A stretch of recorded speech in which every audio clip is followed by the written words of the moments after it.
Hello everyone, and welcome back to Zeus Tech.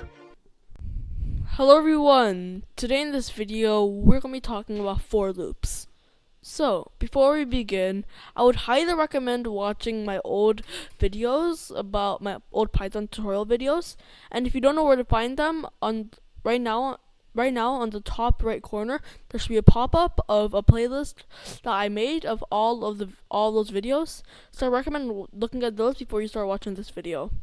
And also, if you like these videos and you like my channel in general, please leave the video with a like and subscribe, comment down below how it was, and turn on the post notifications to get notified whenever I release a new video. And with that said, let's begin. So, let's look at a simple for loop example. For I in range 10, print I. So, for loop is very useful. You can see here, 0, 1, 2, 3, 4, 7, 3, 4, 5, 6, 7, 8, 9. And just to let you know, in Python, when counting, you always start with 0. Like the computer will start with 0. And let's just do this to make it look better. And I'll explain what it is in a second. Just want to make it look nice. And yes. So, this is maybe pretty confusing. Well, you can use for loops for many examples, but there's two very simple types. One, reading a list, and two, counting numbers and stuff, or counting the amount in the list. So, this case is counting numbers and stuff, using a function called range. Range, what it does is that it either asks you for the ending number by itself, or the starting number, the ending number. Like, if we do starting number and ending number, it's 2, 3, 4, 5, 6, 7, 8, 9. And we can also do skipping number. 2, 4, 6, 8.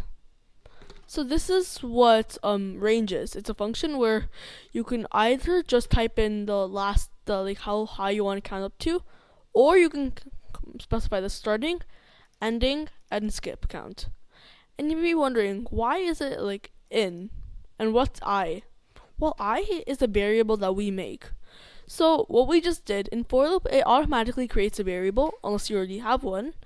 But you usually just create a variable on the fly, like I, in range from 2 to 10, or just to 10. In this case, what it does is like I is in range from 0 to 10, if it's just 10, or 2 to 10.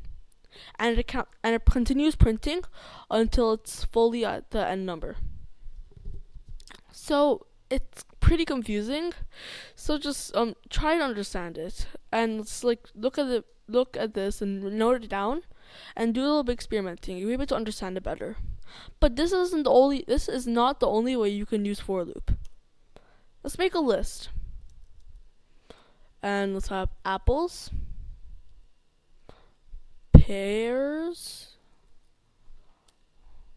oranges, and potatoes. Did I spell potato? I don't know.